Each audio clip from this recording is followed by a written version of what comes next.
mereka, orang-orang yang bukan pribumi Indonesia, menganggap kita pribumi Indonesia adalah sebagai budak-budak mereka. Diam saudara. Berani nggak tes DNA? Diam saudara. Berani nggak tes DNA? Diam saudara. Berani nggak tes DNA?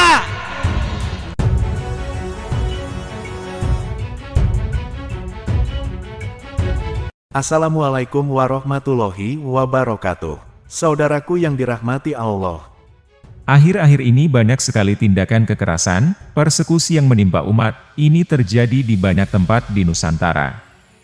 Hal ini diduga dipicu oleh polemik nasab yang tak mampu disikapi dengan bijak oleh kabib-kabib dan mukibinya. Tesis Kiai Imaduddin yang berada pada ranah ilmiah tak mampu ditanggapi dengan ilmiah pula. Malah ditanggapi dengan kekerasan baik fisik maupun non-fisik oleh kabib-kabib dan mukibinya. Hal ini tentunya tak bisa dibenarkan dengan alasan apapun. Banyaknya tindakan melawan hukum ini tak bisa terus didiamkan. Sebagai rakyat yang hidup di negara hukum, alangkah lebih baik jika segala permasalahan yang dianggap merugikan bisa dibawa ke ranah hukum. Seperti yang saat ini menimpa Bahar Smith. Bahar dilaporkan atas tindakannya yang dianggap merugikan orang lain. Seperti apa laporan kepada Bahar Smith? Mari kita simak videonya.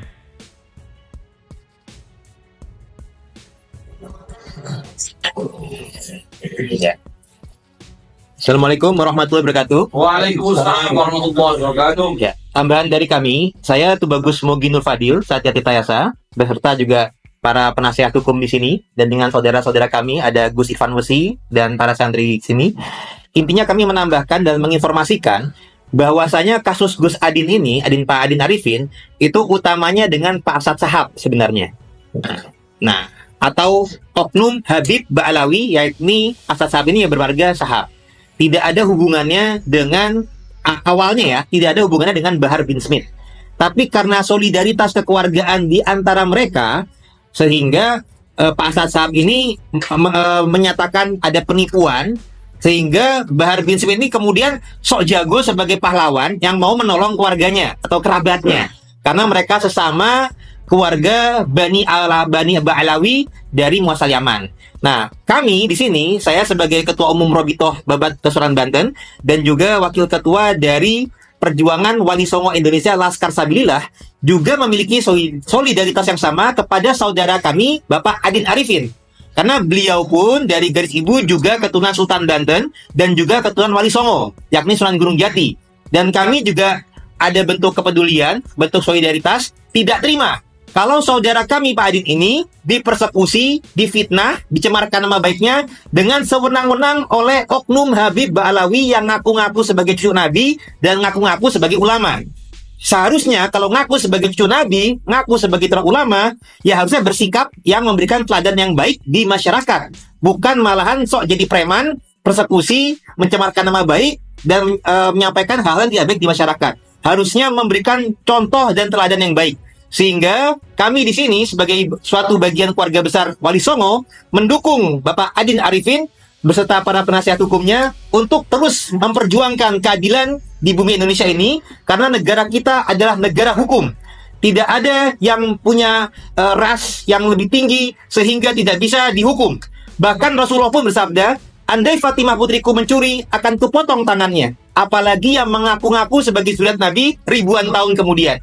Jadi sekian dari kami, semoga dengan konferensi pers ini, perjuangan kita, bangsa Indonesia ini, bisa memperjuangkan Pancasila, sila kedua dan sila kelima, kemanusiaan yang adil dan beradab, dan keadilan sosial bagi seluruh rakyat Indonesia. Terima kasih. Assalamualaikum warahmatullahi wabarakatuh. Waalaikumsalam warahmatullahi wabarakatuh. Selamat malam dan salam sejahtera. Pada hari ini, Kamis, tanggal 29 Agustus 2024, pada jam 22:03 waktu Indonesia bagian Barat, kami dari kantor hukum JNH and Partners hadir di hadapan saudara-saudara semua, rekan media dan pers, dalam rangka mewakili klien kami, Saudara Syahbudin SHIMH bin Muhammad Yusuf Amir Arifin alias Adin Arifin selaku korban dari dugaan suatu tindak pidana perbuatan yang tidak menyenangkan, pencemaran nama baik, fitnah, intimidasi, persekusi, ancaman kekerasan, dan pengerusakan yang terjadi di kediaman klien kami Grand Wisata Cluster Rivertown BC 1507 BC 11 nomor 30 RT 002 RW 009 Desa Lambang Jaya Kecamatan Tambun Selatan Kabupaten Bekasi Jawa Barat pada hari Ahad tanggal 17 Maret 2024. Berdasarkan laporan polisi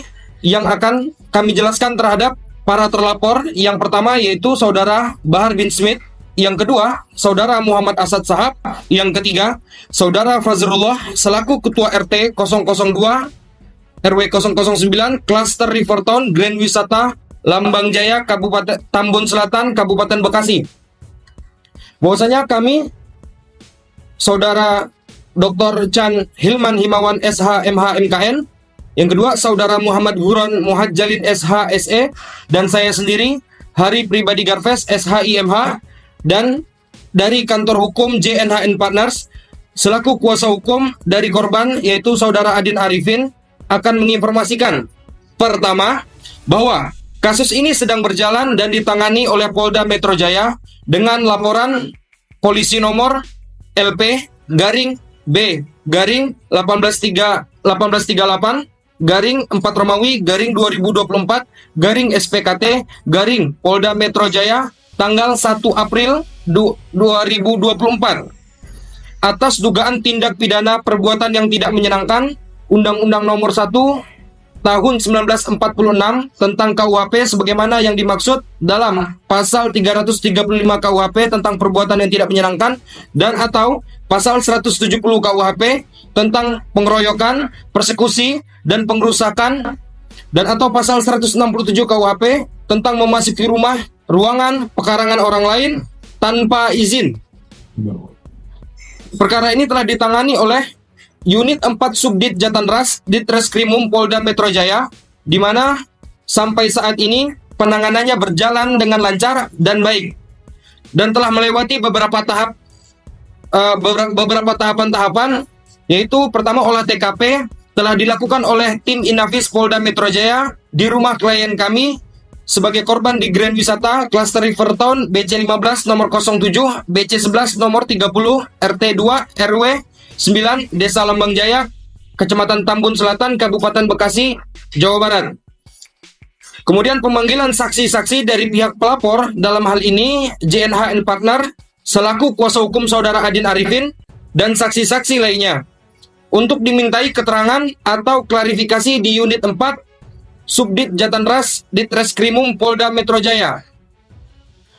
Perlu kami sampaikan bahwa pemeriksaan dari pihak terlapor telah hadir dan telah memberikan keterangan, yaitu Saudara Arif Kusnandar Suyuti sebagai saksi terlapor. Perlu diingat di sini beliau sebagai saksi terlapor dan telah dipanggil di Unit 4 Subdit Jatanras Ditreskrimum Polda Metro Jaya pada hari Kamis tanggal 22 Agustus 2024. Kemudian perlu diinformasikan bahwasannya telah hadir dan telah memberikan keterangan di Unit 4 Subdit Jatanras Ditreskrimum Polda Metro Jaya, yaitu Saudara Muhammad Asad Sahab, dan telah memberikan keterangan di Unit 4 Subdit Jatanras Ditreskrimum Polda Metro Jaya Saudara terlapor Muhammad Asad Sahab pada hari Jumat 23 Agustus 2024 sehabis waktu sholat Jumat. Kedua, bahwa atas kinerja kepolisian Polda Metro Jaya yang baik dan presisi, kami JNH Partners selaku kuasa hukum dari klien kami, Saudara Adin Arifin, memberikan apresiasi yang setinggi-tingginya atas penanganan kasus ini sampai pada saat ini, dan berharap kasus ini dapat segera diselesaikan dengan baik oleh pihak kepolisian Polda Metro Jaya demi tegaknya rasa keadilan dan kepastian hukum bagi klien kami, serta kasus seperti ini tidak boleh terjadi lagi di negara kesatuan Republik Indonesia. 3. Dalam konferensi pers ini kami sampaikan juga bahwa kami telah melaporkan Saudara Fazrullah. Saudara Fazrullah ini telah kami laporkan selaku Ketua RT 02 RW 09 Cluster Rivertown Grand Wisata Desa Lambang Jaya Kecamatan Tambun Selatan Kabupaten Bekasi di Polda Metro Jaya dengan laporan polisi nomor LP garing B garing 4433 garing 8 Romawi garing 2024 garing SPKT garing Polda Metro Jaya tanggal 1 Agustus 2024 atas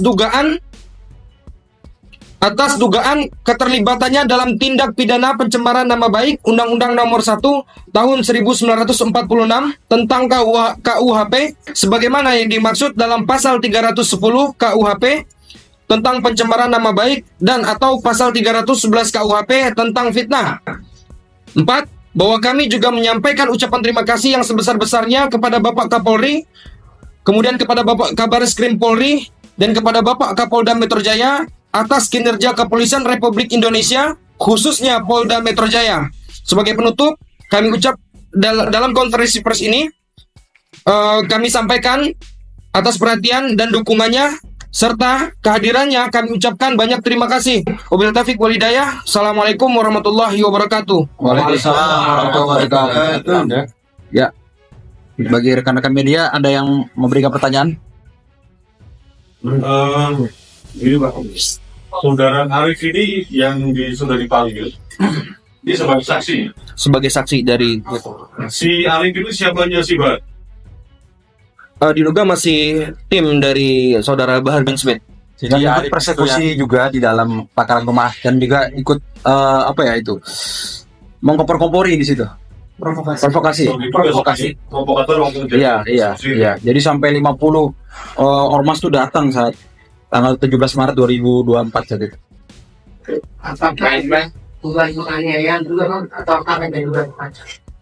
Ada sebenarnya dugaan penganiayaan, tapi itu terhadap security dari rumah dari Pak Adin, tapi dia belum sebagai pelapor, masih jadi saksi saat itu. Cuman ya itu kasus berbeda ya. Terima kenal dari Denyos. Ini kan kasusnya berawal dari tanggal 17 Maret ya. Ketika ada kemudian berlanjut pada tanggal 30 ada somasi dari Dirjen Ya. Kemudian tanggal 1 April ada pelaporan terhadap yang bersangkutan. Ya. Nah, yang kami ingat pada saat preskon itu adalah ada dua nama yang dilaporkan saat itu Bahar bin Smith dan satu lagi Asad yang membuat konten YouTube yang kurang lebih ada 10 ya, yang bernama Said Bahar bin Sumaib. Ya. Nah, yang kami tanyakan adalah ini kan sudah berjalan sekitar 5 bulan kemudian baru muncul preskon yang kedua saat ini. Apakah ada intimidasi atau hal lain yang kemudian menyebabkan kasus ini agak sedikit berjalan lebih lambat nanti ya dibandingkan dengan kasus-kasus yang lain. Yang kedua, harusnya kan Said ini menyebarkan berita-berita bohong kemudian fitnah dan lain. Saya tidak mendengar bahwa ada konstruksi hukum yang memasukkan Undang-Undang Nomor 11, Undang-Undang Nomor 19 tahun 2016 atas perubahan Undang-Undang 11 dan 28 tentang ITE.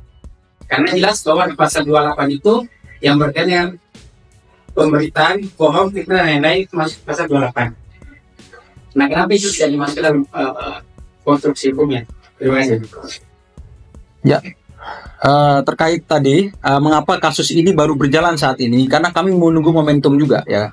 Karena Bahar bin Smith ini termasuk orang yang di tokoh agama ya. Terus kami juga dalam prosesnya, dalam pengumpulan bukti-bukti dan saksi ini berproses pemanggilan. Jadi kenapa di sini terlapor ini baru-baru terakhir dipanggil, karena kami mengumpulkan pemanggilan terhadap saksi-saksi yang ada di kejadian saat itu di 17 Maret 2024 itu perlu proses gitu kan.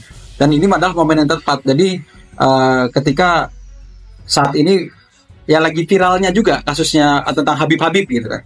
Nah, ini Bahar ini perlu jadi sorotan di sini gitu. Terus ada ini kan tambahan.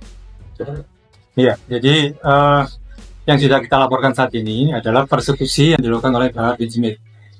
Dan kami juga menduga ini saudara Muhammad Asad saat ini adalah sebagai leadernya. Karena saudara Bahar bin Smith ini nggak ada hubungan hukum sama sekali, nggak ada hubungan bisnis, tidak kenal dengan klien kami, dan justru tiba-tiba melakukan persekusi, melakukan masuk perkarangan klien kami tanpa izin, dan juga membawa ormas-ormasnya melakukan intimidasi. Nah, itu yang kita laporkan. Terus ada lagi, ternyata ini diviralkan oleh yang tadi disampaikan dari akun YouTube Said Bahar official, sama satu lagi @muhibbin official. Iya. Dan itu juga akan kami proses juga. Berarti belum ya untuk melaporkan tindak pidana Itu nanti akan kita proses. Jadi dua nomor laporan yang saat pada proses yang kemarin itu laporan atas nama siapa? Kan ada dua yang ditampilkan saat itu. Ada dua bukti pelaporan di Polda Metro Jaya. Yang satu, jadi yang satu yang kita laporkan adalah untuk pasal persekusi. Yang yang sekarang sudah berjalan dan tadi sudah disampaikan oleh saudara rekan kami pada hari itu sudah berjalan. Dan yang kedua yang masalah NTI ini lagi proses. Jadi Pak, ini tujuannya yang bahar ini dan harus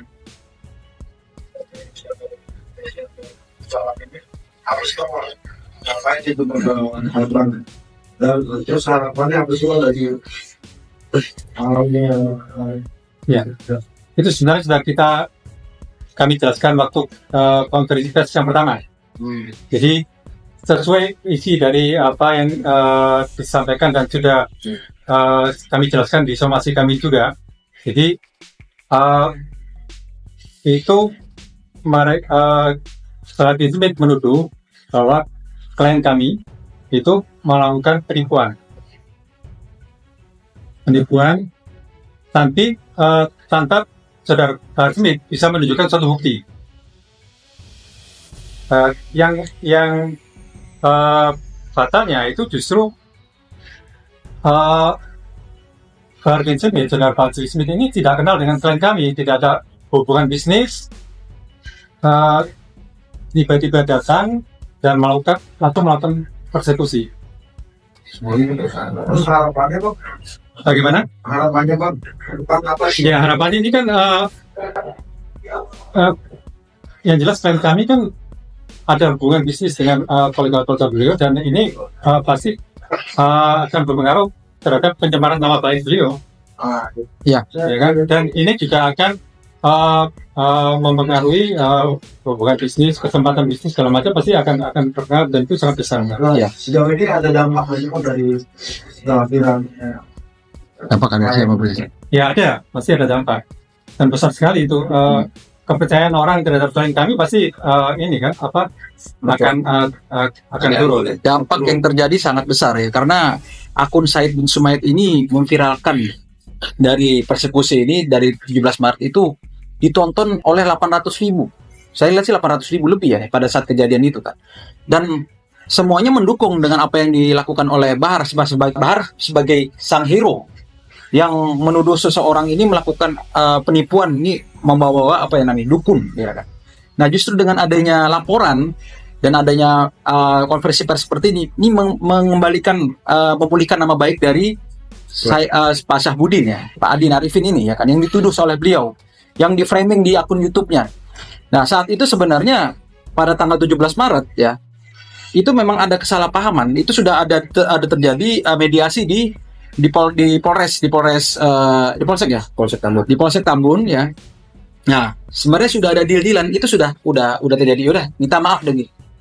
Tapi kenapa yang terjadi, kenapa ada kesengajaan unsur dari antara Bahar, antara si Asad, antara medianya juga memviralkan dan terus-menerus memframing, ya kan? Dan semua orang pada tahu di situ bahwa wah, tetangga kami nih, ada apa ini? Wah, penipu berkodok dukun nih kayak gitu kan. Nah, situ sudah kami konversi dengan ada konferensi pers ini, kita meluruskan, memulihkan nama baik. Dan makanya karena kita tidak terbukti apa yang dituduhkan dan Bahar itu tidak bisa membuktikan apa yang dituduhkan kepada klien kami, maka kami melaporkan balik ini. Nah, itulah yang jadi harapan kami, pemulihan nama baik ini sangat penting. Nah, makanya kami undang para media di sini untuk membantu kami juga meluruskan, memulihkan nama baik dari klien kami. Gitu. Terima kasih. Jadi penegasannya bahwa Said Bahar bin Sumaid ini belum dilaporkan ya? Sudah dilaporkan, tapi masih dalam proses yang sudah diperiksa dari beberapa terlapor ini yang sudah diperiksa oleh penyidik Polda Metro Jaya siap saja Insight Indonesia pada Iya. Jadi jadi yang pertama itu saudara Arif. Yang akun YouTube-nya. Terhadap akun YouTube-nya. Benar? Akun YouTube. Kalau akun YouTube masih proses. Pak, dari 15 tentang ini setelah laporan pertama ini, maksudnya selesai abang sendiri masih ada imigrasi atau yang lain kali WA atau apa? Oh, pasti. Jadi dari pihaknya Asad ini yang membuat Deder atau yang menyuruh Bahar itu sudah berkomunikasi dan menyambung komunikasi dan bilang, Pak, tolong jangan dilanjutkan lah. Tapi dia sudah terlanjur memframing nama klien kami menjadi jelek. Itu kenapa tidak di take down? Padahal pada somasi pertama kami minta agar akun-akun tersebut yang memberitakan terhadap klien kami dugaan tersebut akan di take down. Tapi ini tidak dilakukan. Jadi ada unsur kesengajaan dan ada unsur Pak ini jangan dilanjutkan. Jadi Anda aneh, ini ada kontradiksi di sini. Makanya oleh sebab itu laporan ini tetap dijalankan. Nah, kedua terhadap Bahar bin Smith ini yang dia jadi superhero ya di situ dan di framing seakan-akan jadi pahlawan itu juga harus diluruskan nih. Karena ini tindakan seperti itu namanya main hakim sendiri dan apa yang dilakukan itu menuduh seseorang melakukan tindak pidana tanpa bukti, tanpa adanya laporan. Ini juga jadi pembelajaran bagi masyarakat kita ya, agar hal ini tidak terulang kembali. Dan itu sangat sering terjadi apa yang dilakukan oleh oknum-oknum ya, seperti yang tokoh agama atau Habib seperti ini. Dia suka persekusi, memframing tanpa adanya bukti. Itu yang menjadi pembelajaran agar ada laporan pidana ini, dan ini menjadi pelajaran bahwa ini negara hukum. Negara hukum, apa yang mereka tuduhkan harus ada bukti, dan ini harus dimasukkan sebagai sebagai laporan hukum gitu, dan harus ada bukti-buktinya. Nah, inilah yang kami mau katakan ya.